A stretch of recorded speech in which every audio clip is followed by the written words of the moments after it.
आप सभी के एक बार फिर captain Batra classes private limited में स्वागत है।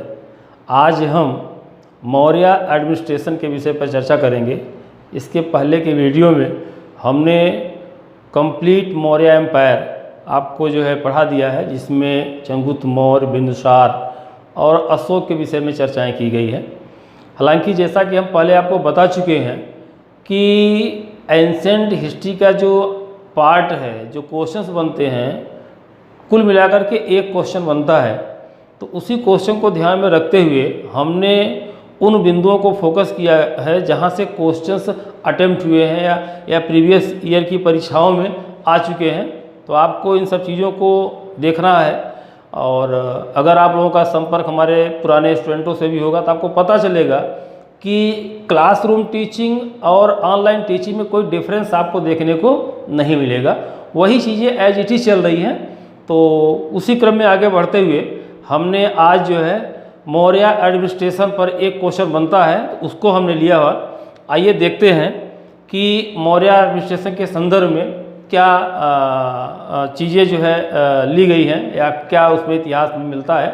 तो इसके विषय में हम एक बात आपको बताना चाहेंगे कि मौर्य साम्राज्य के एडमिनिस्ट्रेशन के संदर्भ में हमारे पास उसी तरीके से रिसोर्सेज हैं जैसे मौर्य एम्पायर का पूरा इतिहास पढ़ने के संदर्भ में है। इसमें यूनानी स्रोत, अर्थशास्त्र और जो अशोक के द्वारा प्रसारित कराए गए अभिलेख थे, ये हमारे रिसोर्स के रूप में होंगे।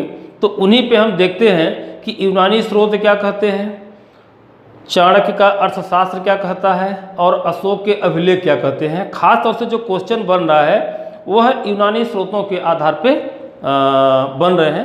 तो यूनानी स्रोत क्या कहते हैं, इस पे हम लोग देखते हैं। तो यूनानी स्रोतों के अनुसार पूरा का पूरा जो मौर्य साम्राज्य था वो 4 प्रांतों में विभाजित था। चंद्रगुप्त मौर्य के समय की बात मैं कर रहा हूँ। चंद्रगुप्त मौर्य के बाद जब अशोक आया था तो अशोक ने अपने एक नए प्रांत का गठन किया था, कलिंग, जिसका जैसा कि मैंने आपको बताया था पूर्व के वीडियो में कि अशोक जब मगध का शासक बना तो उस समय कलिंग उसके साम्राज्य का अंग नहीं था।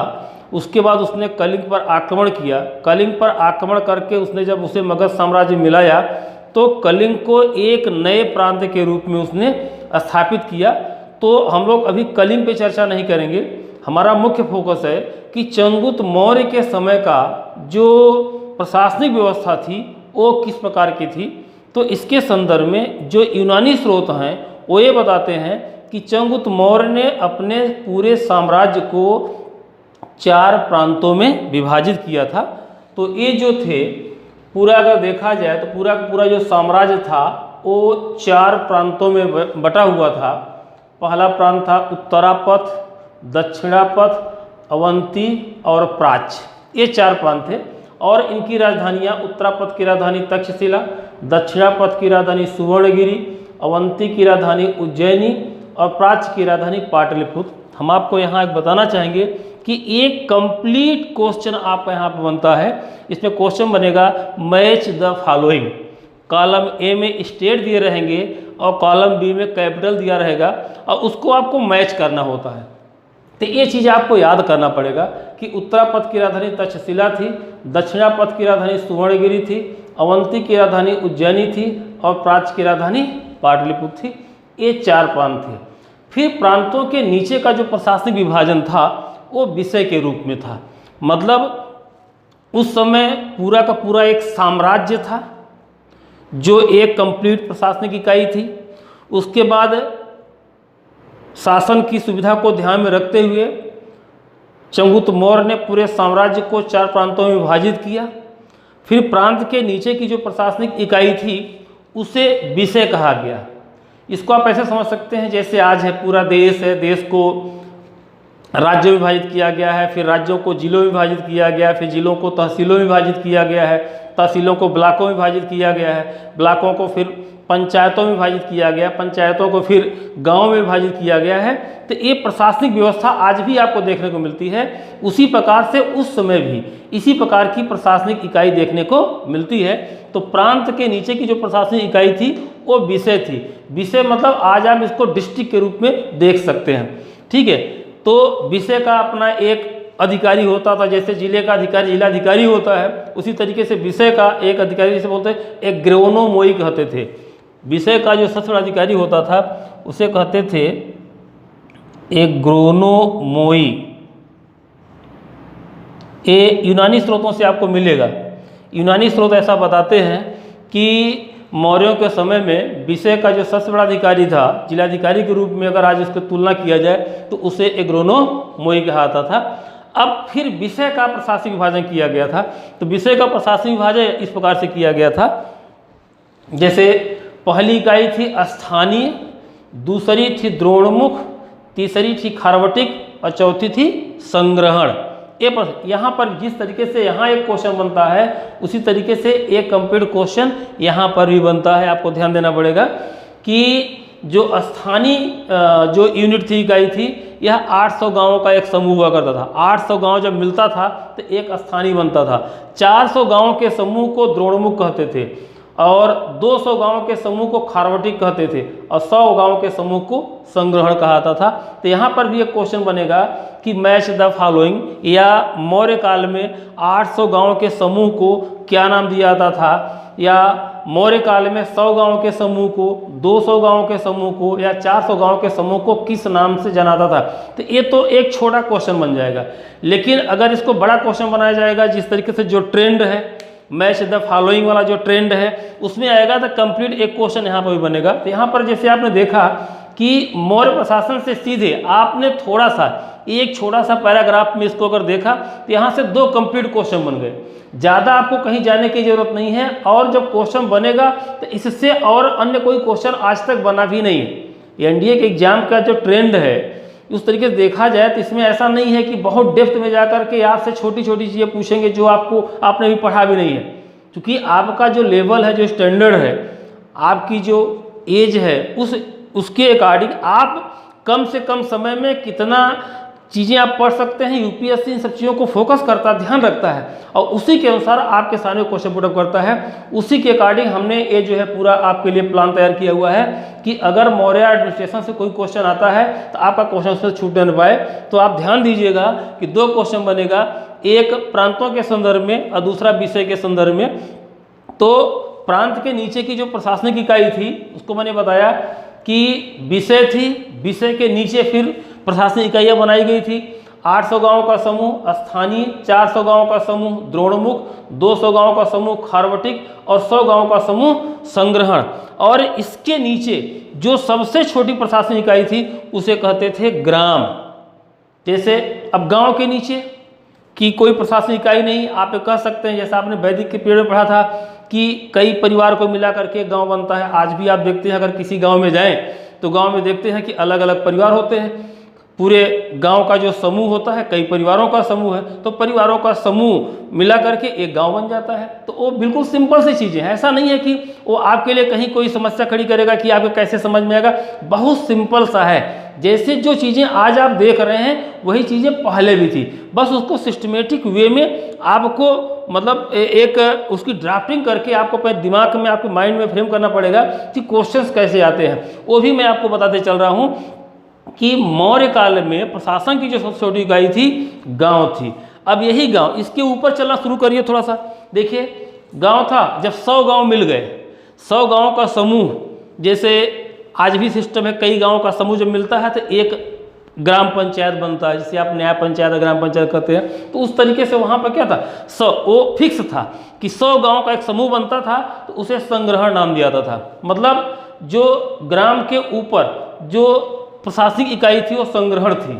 उसी तरीके से जब 200 गाँव का समूह हो गया, जब 200 गाँव का समूह हो गया, इसका मतलब इसमें 2 संग्रहण हो गए, 2 संग्रहण होकर के एक खारवटिक बन गया। फिर 400 गाँव का समूह हो गया, तो 400 गाँव का समूह हो गया तो यहाँ पे 4 संग्रहण हो गए, 2 खारवटिक हो गए, एक द्रोणमुख बन गया। फिर 4 उसके ऊपर स्थानीय हो गया। अब स्थानीय में क्या हो गया कि 2 द्रोणमुख, 4 खारवटिक, 8 संग्रहण हो गए। तो ये 8 संग्रहण हो गया, 800 गाँव हो गया, एक स्थानीय हो गई। तो इस तरीके से कभी कभी क्वेश्चन बनता है। तो इसको आपको ध्यान से समझना है कि ये जो क्वेश्चन है किस तरीके से फ्रेम किया गया है। स्थानीय क्या है, द्रोणमुख क्या है, खावटी क्या है, संग्रहण क्या है, ये सब प्रशासनिक इकाइयां हैं। ठीक है, तो ये तो यूनानी स्रोत है। यूनानी स्रोतों के अलावा अगर आप आगे बढ़ें तो मौर्य प्रशासन के संदर्भ में चाणक्य के द्वारा अर्थशास्त्र में उल्लेख मिलता है। जो अर्थशास्त्र है, अर्थशास्त्र की रचना किसने किया है आपको पता है? चाणक्य ने किया। चाणक्य को विष्णुगुप्त भी कहता है, ये भी आपको पता होना चाहिए। ठीक, और अर्थशास्त्र में शासन के सप्तांग सिद्धांत का उल्लेख किया गया है। तो इसे कहते हैं शासन का सप्तांग सिद्धांत। एक क्वेश्चन सीधे बनता है कि शासन के सप्तांग सिद्धांत का उल्लेख किसने किया? तो इसका आंसर होगा चाणक्य ने किया। और दूसरा पतंजलि ने भी शासन के सप्तांग सिद्धांत का उल्लेख किया है। 2 पॉइंट यहाँ पर हैं, दोनों आपको ध्यान देना पड़ेगा। एक क्वेश्चन बहुत इंपॉर्टेंट है, पूछा भी जाता है कि शासन के सप्तांग सिद्धांत का उल्लेख किस व्यक्ति ने किया था? तो इसमें 2 व्यक्तियों का नाम आता है, एक है चाणक्य, दूसरे हैं पतंजलि। चाणक्य जो है मौर्य काल के हैं, जो पतंजलि हैं वो शुंग काल के हैं। मौर्य साम्राज्य के पतन के बाद जब शुंग वंश का आविर्भाव हुआ तो शुंग वंश के शासनकाल में पतंजलि एक नीतिकार थे। जब वे मतलब जो है शासन के बारे में लिखने लगे, शासन की संदर्भ जब उन्होंने नीतियाँ बनाई तो उस नीति में उन्होंने भी उस बात का समर्थन किया जिसको बहुत पहले चाणक्य दे चुके थे, जिसे कहते हैं शासन का सप्तांग सिद्धांत। अब दूसरा क्वेश्चन बनता है कि शासन के सप्तांग सिद्धांत के अंतर्गत कौन कौन सी चीजें आती हैं? तो इसमें है राजा, अमात्य, जनपद, दुर्ग, कोष, सेना और मित्र। ये शासन के 7 अंग हैं। चाणक्य और जो पतंजलि हैं उनका यह कहना है कि अगर कोई राज्य है तो उस राज्य में इन 7 अंगों का होना बहुत आवश्यक है। अगर इनमें से कोई एक अंग नहीं है, उसका कोई एक भाग अस्तित्व में नहीं है, तो वह राज्य समाप्त हो जाएगा, ऐसा उनका मानना है, चाणक्य का और पतंजलि का। तो उन्होंने राजा, चाणक्य कहते हैं कि अगर कोई राज्य है तो उस राज्य का एक राजा होना चाहिए। राजा नहीं है तो बिना राजा के राज्य का कोई अस्तित्व नहीं है। राजा अगर है तो राजा तभी संभव हो सकता है, राजा तभी अस्तित्व बना सकता है जब उसके पास अमात्य हो। अमात्य मतलब प्रशासनिक अधिकारी, एडमिनिस्ट्रेटिव जो ऑफिसर्स होते हैं उनका होना बहुत जरूरी है। अगर वो है तो उनके पास जनपद होता है भौगोलिक क्षेत्र। जब भौगोलिक क्षेत्र ही नहीं हो तो राजा कैसे होगा? तो भौगोलिक क्षेत्र का होना बहुत जरूरी है। उसके बाद वे दुर्ग की बात करते हैं। चाणक्य के अनुसार राजा के पास दुर्ग होने चाहिए। दुर्ग मतलब किले, जहाँ पर सेना को रखा जाता है, जहाँ पे अस्त्र रखे जाते हैं। जिस राज्य के पास दुर्ग नहीं है, किले नहीं हैं, उनके पास अस्त्र नहीं है, वह राज्य स्थिर रह ही नहीं सकता। तो उन्होंने दुर्ग को महत्ता दी। उसके बाद कोष की उन्होंने बात किया। कोष मतलब खजाना, पैसा। अगर जिस राज्य के पास पैसे नहीं है, उसके पास कोष नहीं है, तो वह राज्य ज़्यादा समय तक अस्तित्व में नहीं रह सकता। उसको उन्होंने सेना की बात की। बिना सेना के किसी राज्य की कल्पना नहीं की जा सकती। और उसके साथ उन्होंने मित्र की बात की। उनका कहना था कि अगर कोई राज्य है तो उसका अपने आसपास के राज्यों के साथ मित्रवत संबंध होना चाहिए। अगर मित्रवत संबंध नहीं है तो उस राज्य के लिए बराबर खतरे बने रहते हैं। इसलिए उन्होंने इन सप्तांग सिद्धांत का उल्लेख किया। अगर इसको आज से कंपेयर करें, अगर आज की राजनीतिक परिस्थितियों से अगर आप कंपेयर करें तो ये बातें स्पष्ट हो जाती हैं कि ये सारी चीज़ें आज भी उसी तरीके से रेलिवेंट हैं जैसा कि पूर्व काल में थी। आज भी राजा मतलब चूँकि हमारे यहाँ राजतंत्र है नहीं, हमारे यहाँ लोकतंत्र है, डेमोक्रेसी है। तो डेमोक्रेसी में हमारे यहाँ राजा का चुनाव होता है डेमोक्रेटिक तरीके से। ठीक है, तो जो सर्वोच्च है जैसे प्रधानमंत्री होता है। अगर आप देखें कभी ये स्थिति आती है जब देश में जो है सरकारें भंग हो जाती हैं और प्रधानमंत्री का पद नहीं रहता है, तो उन परिस्थितियों में राज्य की जो व्यवस्था है वह बहुत कमज़ोर हो जाती है, बहुत ढीली हो जाती है, विकास अवरुद्ध हो जाते हैं, नीति बनना रुक जाता है। ऐसी स्थिति में राज्य की जो व्यवस्था है वह जो है स्थिर हो जाती है, और जहाँ स्थिरता आ गई वहीं से पतन की प्रक्रिया शुरू हो जाती है। तो इस तरीके से राजा का होना बहुत जरूरी है। दूसरा, उन्होंने अमात्य प्रशासनिक अधिकारी की बात किया। जिन सरकारों के पास अच्छे सलाहकार होते हैं, अच्छे जो है प्रशासनिक अधिकारी होता है, उस सरकार के शासनकाल में डेवलपमेंट अच्छा होता है, नीतियाँ अच्छी बनती हैं, ठीक है। राज्य के लिए जो संसाधन एकत्र होते हैं, हमारी फॉरेन पॉलिसी मजबूत होती है। तो कहने का मतलब होता है कि जो उन्होंने कहा था अमात्य प्रशासनिक अधिकारी, उनका होना बहुत जरूरी है। उसी तरीके से जितनी भी चीज़ें हैं अगर आप कंपेयर करेंगे तो वो चीज़ें आज भी उसी तरीके से रेलिवेंट है। मित्रों की बात उन्होंने किया, अगर आज के डेट में भी अगर हमारे पड़ोसी राज्यों के साथ मित्रवत संबंध अगर नहीं रहेंगे तो निश्चित तौर पर हमारे राज्य के भीतर स्थिरता नहीं रहेगी। जब हमारी स्थिरता नहीं रहेगी तो हमारे अंदर सदैव कहीं ना कहीं किसी प्रकार का भय डर बना रहेगा, जिससे हम राज्य की सुरक्षा के लिए तमाम प्रकार के वेपन्स तैयार करें। जो वर्तमान परिस्थितियाँ हैं, आज आप देखिए हमारा जो पड़ोसी देश पाकिस्तान है, पड़ोसी देश चाइना है, अगर इनके साथ अगर हमारे अच्छे मित्रवत संबंध होते तो जो आज हम खर्चे देश की सुरक्षा के लिए तमाम प्रकार के हथियारों का जखीरा तैयार कर रहे हैं, वो पैसे, वो संसाधन हम देश के डेवलपमेंट में, राज्य के डेवलपमेंट, राज्य के नागरिकों के वेलफेयर में लगाते तो स्थिति कुछ और होती। तो कुल मिलाकर के आप ये कह सकते हैं कि जो बातें उस समय मौर्य काल में थी वो चीज़ें आज भी देखने को मिलती हैं।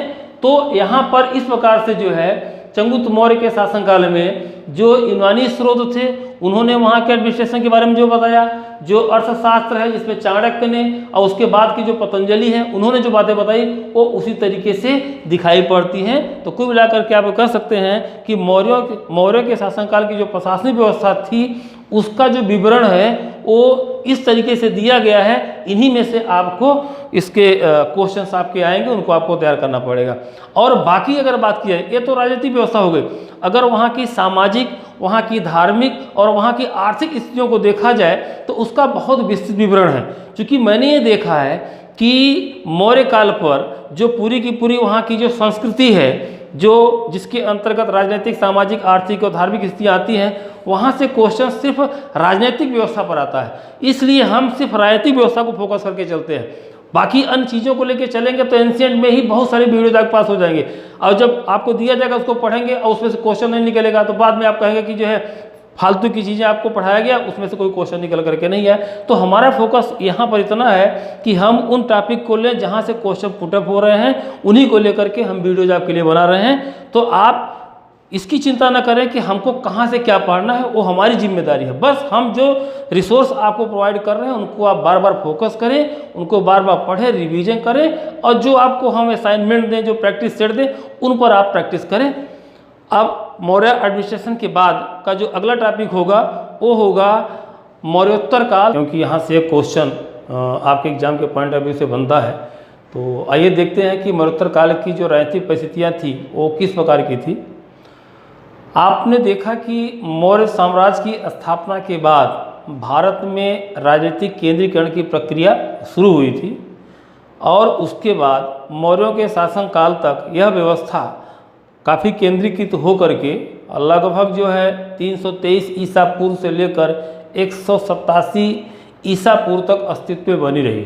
187 ईसा पूर्व में मौर्य साम्राज्य के अंतिम शासक बृहदत्त की हत्या के बाद जब उसके मंत्री पुष्यमित्र शुंग ने एक नए राजवंश की स्थापना की, तो वहीं से जो है मगध में एक बार पुनः राजनीतिक विकेंद्रीकरण की प्रक्रिया शुरू होती है।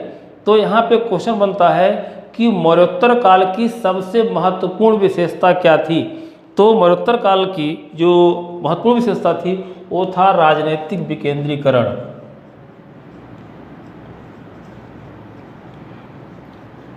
राजनैतिक विकेंद्रीकरण मौर्योत्तर काल की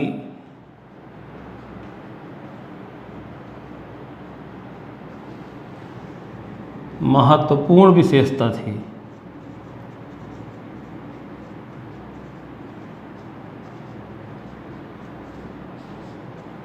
इसका मतलब क्या हुआ? इसका मतलब ये हुआ कि भारत में एक बार पुनः छोटे छोटे राज्य स्थापित हुए, सत्ता का एक केंद्र न होकर के सत्ता के अलग अलग केंद्र बने। मगध पर या उत्तर भारत के क्षेत्र में शुंगों ने प्रजा स्थापित की, तो उसी समय दक्षिण में आंध्र सातवाहन वंश के शासकों का शासनकाल आया। ये लोग लगभग 200 से 250 साल तक अपने अस्तित्व में बने रहे, लेकिन इनमें से न तो आंध्र सातवाहन वंश के शासकों ने और न ही शुंग वंश के शासकों ने आपस में कोई राजनीतिक प्रयास किया हो, या उन्हें वो सफलता नहीं मिली जो मौर्यों को मिली थी कि वे लोग पूरे भारत को एक सूत्र में बांध सके। आंध्र सातवाहन वंश के जो शासक थे वो दक्षिण तक सीमित रहे, और जो शुंग वंश के शासक थे वे उत्तर भारत तक ही सीमित रहे। या ये पे कह सकते हैं कि वे क्षेत्र भी जो मौर्यों के शासनकाल में उत्तर भारत में मगध के अंतर्गत थे और दक्षिण भारत के जो क्षेत्र मगध राज्य के अंतर्गत थे, उन राज्यों को भी ये अलग अलग जो राजवंश थे वे उन्हें एक सूत्र में बांध नहीं सके, बल्कि इनके स्थान पर छोटे छोटे राज्यों का अस्तित्व आया। ठीक है, तो कभी कभी एक क्वेश्चन यहाँ पे बनता है कि मौर्योत्तर काल की जो महत्वपूर्ण विशेषता थी वो क्या थी, ये क्वेश्चन बनता है, जिसका आंसर आपका हो राजनीति विकेंद्रीकरण। और दूसरा एक महत्वपूर्ण पॉइंट यहाँ मिलता है कि मौर्योत्तर काल की जो दूसरी महत्वपूर्ण विशेषता थी वो था व्यापार वाणिज्य का विकास। तो ये पहली विशेषता थी, और जो दूसरी विशेषता थी व्यापार एवं वाणिज्य, व्यापार एवं वाणिज्य का विकास। भले ही राजनीतिक विकेंद्रीकरण हुआ हो, लेकिन इस समय आर्थिक रूप में जो भारत था वो काफ़ी समृद्ध हुआ। अब इस आर्थिक समृद्धि के पीछे का जो कारण था वो था विदेशी व्यापार। व्यापार वाणिज्य के विकास में विदेशी व्यापार की महत्वपूर्ण भूमिका थी।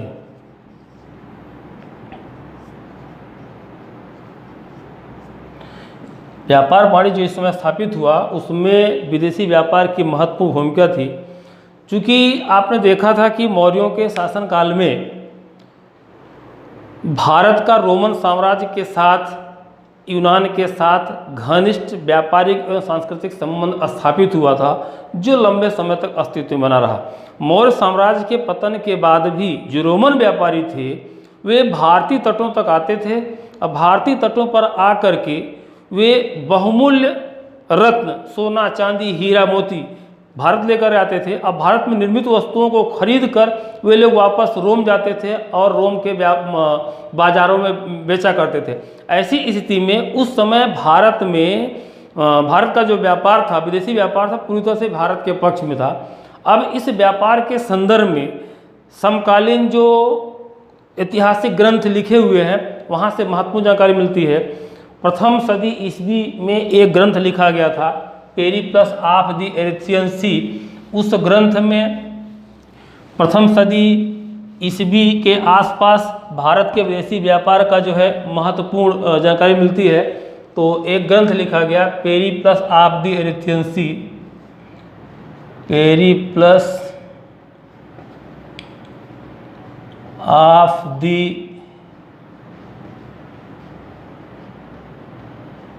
Erythraean sea. इसका लेखक कौन है उसका नाम नहीं पता, इसे कहते हैं अज्ञात। ठीक है, एरिथ्रियन सी हिंद महासागर को कहा जाता है। इस पर क्वेश्चन पूछा गया है। इस ग्रंथ में यह उल्लेख मिलता है कि रोमन साम्राज्य के व्यापारी भारत के तटों तक आते थे और भारत में निर्मित वस्तुओं को खरीद करके वे यूरोप जाते थे, रोमन साम्राज्य जाते थे और वहाँ पर उनको बाजारों में बेच करके लाभ कमाते थे। अब इसी ग्रंथ से भारत से निर्यात की जाने वाली वस्तुओं की सूची मिलती है कि भारत से किन वस्तुओं का निर्यात उस समय किया जाता था। तो उस समय भारत से निर्यात की जाने वाली जो प्रमुख वस्तुएं थी उसमें था हाथी दांत की बनी हुई वस्तुएं, मोती, इस्पात की बनी हुई वस्तुएं, मसाले, सूती वस्त्र, रेशमी वस्त्र, घी, शक्कर और कुछ पशु पक्षियों का उल्लेख मिलता है। एक ग्रंथ है बौद्ध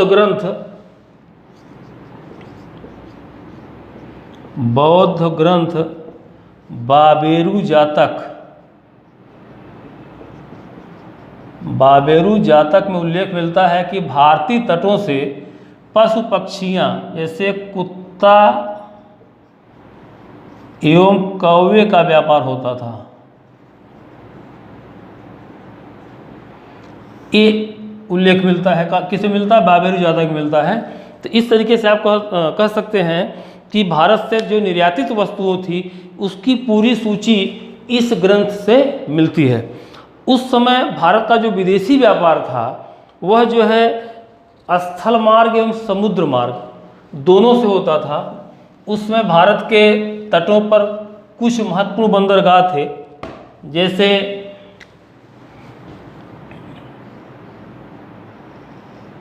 ये भारत का मैप है, अगर आप इसको देखें तो ये मकरान तट था। तो एक बंदरगाह यहाँ पर था, एक बंदरगाह ये था, ये बंदरगाह ये था, और ये 4 महत्वपूर्ण बंदरगाह थे। ये था ताम्रलिप्ति। ताम्रलिप्ति बंदरगाह से दक्षिण पूर्व एशिया के जो देश थे उन देशों के लिए व्यापार होता था। जो भरूच बंदरगाह था और ये था अरिकामेडू,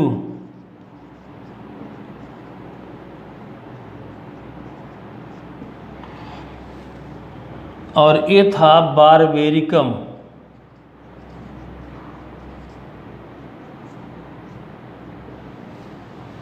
बारबेरिकम जो बंदरगाह था ये सिंधु के मुहाने पर था।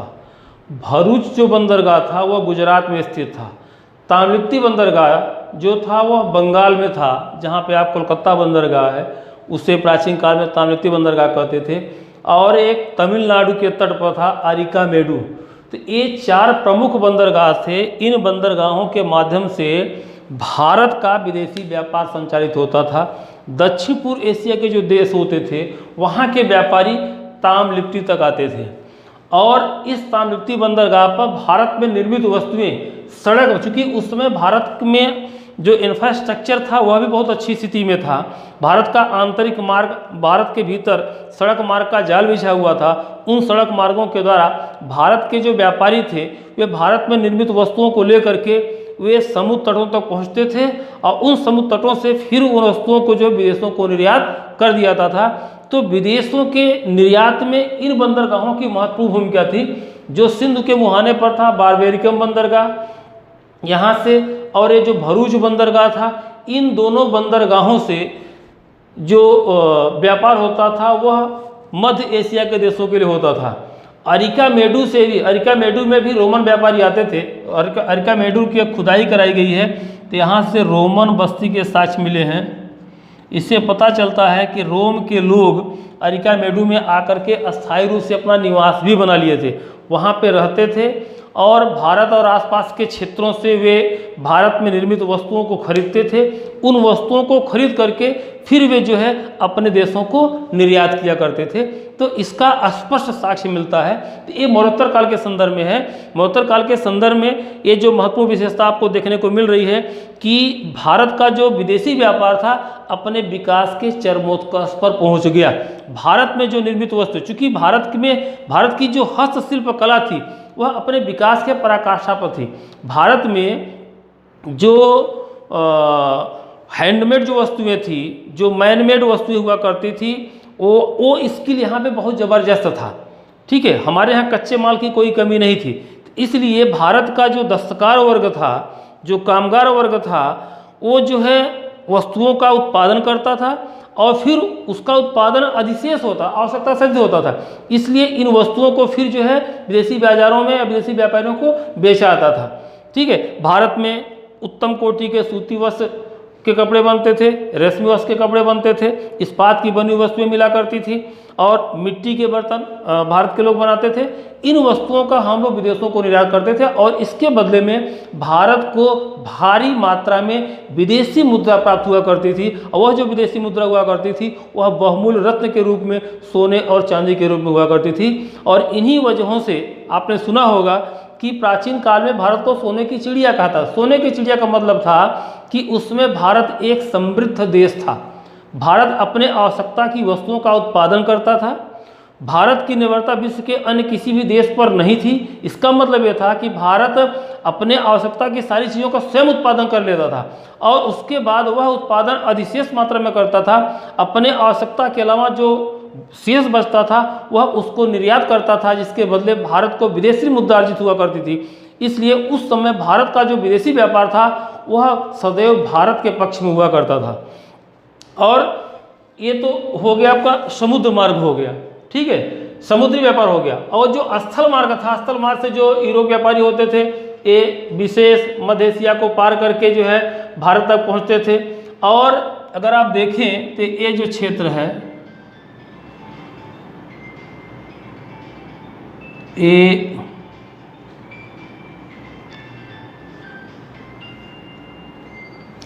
तो ये चाइना था। चाइना में यहाँ पर यहाँ पर रेशम का उत्पादन होता था। रेशम का उत्पादन चाइना में होता था। यह चाइना जो है यह जो है भारत पहुँचता था। ये इस मार्ग से ऐसे पहले भारत आता था, उसके बाद इसका जो है निर्यातित ये पूरा का पूरा जो मध्य एशिया का जो क्षेत्र था इस पर इस समय कुषाण वंश के शासक थे। कुषाण वंश के शासक थे। तो ये रेशम जो है चाइना से जो है मध्य एशिया के जो देश से फिर भारत पहुंचता था। फिर इस कच्चे रेशम से यहाँ पर जो है रेशमी वस्त्र का उत्पादन करके फिर उसको निर्यात किया जाता था। तो इस तरीके से आप कह सकते हैं कि भारत जो है वस्त्र उत्पादन के क्षेत्र में काफ़ी आगे था। यहाँ की जो तकनीक थी बहुत उच्च क्वालिटी की थी और ऐसी स्थिति में हम उन वस्तुओं का उत्पादन करके उससे विश्व के बाज़ारों में भेजा करते थे। प्राचीन काल में ये जो मार्ग था इसे कहते थे रेशम मार्ग, सिल्क रूट, इसे कहते थे सिल्क रूट। एक क्वेश्चन बनता है कि प्राचीन काल में रेशम मार्ग पर किस वंश के शासकों का अधिकार था। तो इसको आपको यहाँ याद करना होगा। प्राचीन काल में रेशम मार्ग पर कुषाण वंश के शासकों का अधिकार था। कुषाण वंश के शासकों का अधिकार था। इस तरीके से आप इसको देख सकते हैं कि प्राचीन काल में भारत का जो विदेशी व्यापार था वह जल एवं स्थल दोनों मार्ग से संचालित होता था। जल मार्ग के द्वारा ये जो महत्वपूर्ण बंदरगाह थी इनकी भूमिका थी। स्थल मार्ग से जो व्यापार होता था उसके पीछे भारत के भीतर जो था वो पूरा का पूरा जो है सड़कों का जाल बिछा हुआ था। भारत के आंतरिक भागों में जो वस्तुओं का उत्पादन होता था वो आसानी से समुद्र तक पहुंच जाता था। उसके बाद उन्हें निर्यात कर दिया जाता था। और जो विदेशी व्यापारी थे वे जो है यहाँ पर जो है अगर आप देखेंगे तो फारस की खाड़ी वाला इलाका था, ये सऊदी अरब, ये लाल सागर, ये अफ्रीका वाला जो एरिया है अगर आप देखेंगे तो यहाँ से व्यापारी आते थे, इस मार्ग से आते थे, भारत पहुँचते थे। और उसके साथ साथ ये जो बोलन और खैबर जो दर्रे होते थे इन मार्गों से भी स्थल मार्ग से व्यापारी आकर के भारत में आकर के भारतीय वस्तुओं खरीद करके फिर उन्हें जो है वापस ले जा करके यूरोपीय बाज़ारों में बेचा करते थे। तो इस तरीके से अगर आप देखेंगे तो मौर्योत्तर काल की जो महत्वपूर्ण विशेषता जो निकल करके आ रही है, पहली है मौर्योत्तर काल की जो महत्वपूर्ण विशेषता थी वो राजनीतिक विकेंद्रीकरण, और दूसरी महत्वपूर्ण जो विशेषता थी वह व्यापार वाणिज्य का विकास। और उस व्यापार वाणिज्य में भारत का जो विदेशी व्यापार था वह समृद्ध अवस्था में था और उस समय भारत में निर्मित वस्तुओं की विश्व बाजारों में बहुत मांग थी और उसी की वजह से भारतीय उत्पाद विश्व के बाजार में बिका करते थे और उसका पूरा का पूरा लाभ भारत को मिला करता था। और उस स्थिति में भारत समृद्ध होता चला गया और इसी वजह से प्राचीन काल में भारत को सोने की चिड़िया कहा जाने लगा। ये मौर्योत्तर काल पे क्वेश्चन बनता है। तो चूंकि आपके जो क्वेश्चन का नेचर है कॉन्सेप्चुअल है, मैच द फॉलोइंग करके आता है, बंदरगाहों पे क्वेश्चन पूछा सकता है या कॉन्सेप्चुअल क्वेश्चन पूछा सकता है कि मौर्योत्तर काल में भारत की समृद्धि का प्रमुख कारण क्या था। तो उसमें आपको कहते हैं कि विदेशी व्यापार किन किन देशों क्षेत्रों से हुआ करता था उसकी सूची मैंने आपको दे दिया, ठीक है। प्राचीन काल में या मौर्योत्तर काल में विदेशी व्यापार में किन तटों से भारतीय वस्तुओं को निर्यात किया जाता था। ये पूरी मैंने सूची आपको दे दिया। तो ये पूरा वीडियो जब आप इसको ध्यान से देखेंगे, पढ़ेंगे, तो ये पूरा का पूरा जो क्वेश्चन वहाँ बनेगा वो पूरा कॉन्सेप्ट आपका क्लियर हो जाएगा। तो वो विदेशी व्यापार पर मैंने जो ये वीडियो बनाया हुआ है, ये आपके एग्जाम के पॉइंट ऑफ व्यू से मैंने बनाया हुआ है। और मुझे विश्वास है कि यदि आप इसको अच्छे तरीके से पढ़ लेंगे तो इसमें आपके सारे क्वेश्चंस अटेम्प्ट हो जाएंगे। अब देखिए, इसमें एक दो चीज़ें और हैं। जैसे भारत का जो ये जो था, ये पाटलिपुत्र था, पाटलिपुत्र से ये तक्षशिला यहाँ था, तो ये सड़क मार्ग के द्वारा जुड़ा हुआ था, ठीक है। दूसरा ये मथुरा था, मथुरा के लिए सड़क मार्ग था, और उसके बाद ये ताम्रलिप्ति तक जाता था, और एक मार्ग था जो भरूच तक जाता था। तो भारत के भीतर, और दूसरा एक मार्ग था जो ये इस लाहौर से होकर के जाता था। तो कहने का मतलब कि उस समय भारत में जो सड़क मार्ग था वह भी विकसित अवस्था में था। भारत के जो व्यापारिक केंद्र थे, वो सारे के सारे व्यापारिक केंद्र जो थे वो बंदरगाहों तक सड़क मार्ग से जुड़े हुए थे। इसलिए जिन वस्तुओं का उत्पादन भारत के भीतर होता था, वे वस्तुएं आसानी से समुद्र तट तक पहुंचा दी जाती थी और उनका निर्यात हो जाता था। इसलिए भारत का व्यापार अपने विकास के चरमोत्कर्ष पर पहुंच गया। तो आज के वीडियो में इतना ही। आगे के वीडियो में हम जो है एक नया टॉपिक लेकर के आएंगे। धन्यवाद।